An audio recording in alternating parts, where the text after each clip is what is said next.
പായ്വഞ്ചിയിൽ ഒറ്റയ്ക്ക് ലോകം ചുറ്റി വന്നിട്ടും സംസ്ഥാന സർക്കാരിൽ നിന്ന് കാര്യമായ പരിഗണന ലഭിച്ചില്ലെന്ന് നാവികൻ കമാൻഡർ അഭിലാഷ് ടോമി പറയുന്നു.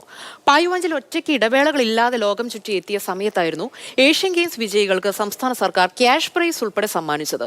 ആ സമയത്ത് ഒരു ട്വീറ്റ് മാത്രമാണ് സർക്കാർ തനിക്ക് നൽകിയതെന്ന് അഭിലാഷ് ടോമി മാതൃഭൂമി ന്യൂസിനോട് പറഞ്ഞു.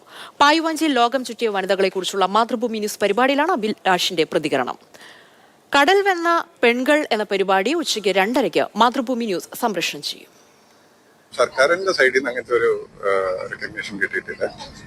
സർക്കാർ ഏഷ്യൻ ഗെയിംസിൽ കളിച്ച ആൾക്കാരൊക്കെ അവർക്കൊക്കെ ക്യാഷ് അവാർഡ്സ് കൊടുത്ത് ഏഷ്യൻ ഗെയിംസ് നടന്ന് ഞാൻ തിരിച്ചു വന്ന സമയത്തായിരുന്നു 2023. ബട്ട് അവരൊരു ട്വീറ്റ് അല്ലാതെ അതിന്മേളിലോട്ടൊന്നും ചെയ്തിട്ടില്ല. അത് അവർ തീരുമാനിക്കില്ല. അവരുടെ ജനങ്ങളെ എലക്ട് ചെയ്ത് അവർക്ക് എന്നാ ചെയ്യണമെന്ന് അറിയണം. സ്റ്റേഡിയത്തിൽ നമ്മൾ അരമണിക്കൂർ ഫുട്ബോൾ കളിച്ചാൽ ആൾക്കാർ ഇന്ന് ക്ലാപ്പ് ചെയ്യുക, കണ്ടിന്യൂസ് ലൈവ് കവറേജ് ഉണ്ട്. അത് വെച്ച് നമുക്കൊരു ഇൻസ്പിറേഷൻ കിട്ടുമല്ലോ. പക്ഷേ ഈ കടലിൽ പോകുമ്പോൾ 8 മാസം ഒറ്റയ്ക്ക് ആൾക്കാർ എന്നാ ചിന്തിക്കുന്നത് അത് ചിന്തിക്കാൻ പോലും സമയമില്ല.